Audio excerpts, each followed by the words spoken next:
Good morning, I'm Miranda Khan. Topping your Newsmax Now update, sorrow in Indonesia as parts of the missing AirAsia jet are found. Family members of the 162 people on board that jet that vanished over the weekend saw the discovery of the debris and bodies floating in the water live on Indonesian TV. Contact with Flight 88501 was lost early Sunday morning as it flew through bad weather. Dozens of ships and planes from several countries, including the United States, are helping in that search.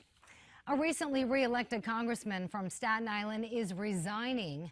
Republican Michael Grimm now says he'll step down on January 5th. Last week, he pled guilty to a federal tax evasion charge and at the same time said he would keep his seat. But now Grimm says he doesn't believe he could be 100% effective in Congress. He faces 3 years behind bars when he's sentenced in June.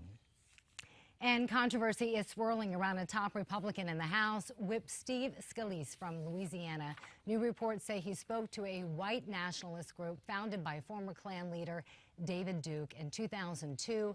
A spokesperson for the congressman says he had no idea about the group's ideology when he spoke to it. New York City's mayor will try to mend fences with the NYPD today. He's set to meet with union chiefs this afternoon who have criticized the mayor for what they call anti-police sentiment. Yesterday, de Blasio spoke at a police academy graduation and remembered the 2 cops murdered in Brooklyn. We mourn Detective Rafael Ramos and Detective Wenjen Liu. They stood up for all that was good and right. They gave us hope by their presence among us. One of the union heads expected at the meeting today, Pat Lynch, who you may recall said the blood of officers Ramos and Liu was on the mayor's hands. And a Scottish nurse diagnosed with Ebola has now been transferred to a London hospital.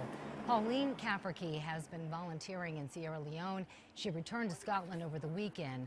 British health officials say the risk to the public is very low. And researchers now have traced the source of the West African Ebola outbreak to a hollow tree in a remote village in Guinea. Bats in the tree carried in the virus, and the first victim in that outbreak, a 2-year-old boy, lived just yards away from that tree. At least 7,800 people have now died since that first death last December. And we're now getting to see an amazing rescue from Christmas morning in Alabama. 2 children were trapped in an early morning fire, and a 3-year-old survived when he leapt from a second-story window into the arms of a cousin. That was your latest Newsmax Now update.